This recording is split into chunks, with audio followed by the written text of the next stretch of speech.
et sœurs, Shalom. Le texte évangélique de ce 15e dimanche du temps ordinaire de l'année liturgique C nous est familier, et d'ailleurs l'expression bon samaritain nous est quasiment quotidienne, à tel point qu'on l'utilise péjorativement aujourd'hui.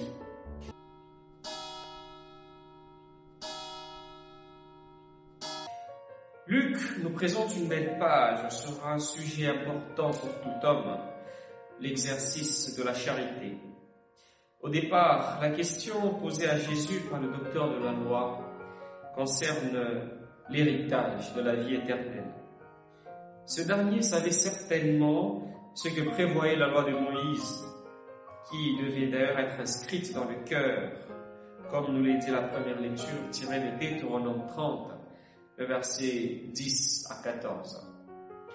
La loi recommande l'amour de Dieu par-dessus tout et l'amour du prochain. D'où la question, qui est mon prochain?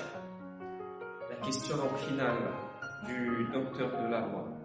Et Jésus va lui retourner la question après avoir donné la parabole du Samaritain, en la reformulant. Lequel a été le prochain de l'homme tombé aux mains des bandits? Jésus effectue ainsi un changement de paradigme. L'essentiel n'est plus de savoir qui est mon prochain, mais plutôt se faire le prochain des autres. Et l'attitude du prochain est celle donnée dans l'Évangile.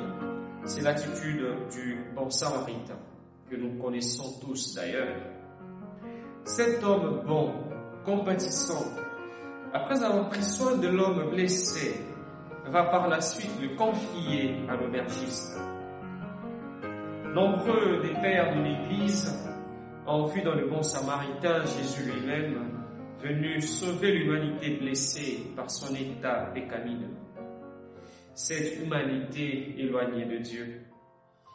Et dans l'aubergiste, c'est l'image de l'Église à qui le Christ a confié l'humanité pour qu'elle en prenne soin, à travers les sacrements et toute autre initiative visant le salut intégral de l'homme. Et aujourd'hui, pour l'approfondissement de notre méditation, je voudrais que cette parole du bon samaritain à l'aubergiste résonne constamment en nous. Prends soin de lui. Prends soin de lui. Cette parole s'adresse à tout un chacun. Le Christ nous confie nos frères et sœurs blessés, déçus, abandonnés, malmenés, torturés par toute forme de mal, et il nous convie à prendre soin les uns des autres. Que l'image de l'aubergiste à qui est confié cet homme blessé soit pour nous une interpellation, pour qu'à chaque fois nous accueillions tout le monde avec amour et générosité. Oui, frères et sœurs, il est possible d'aimer, et puisque la loi de l'amour n'est pas au-delà de notre humanité. Que le Christ lui-même nous aide à nous configurer à son amour. Amen.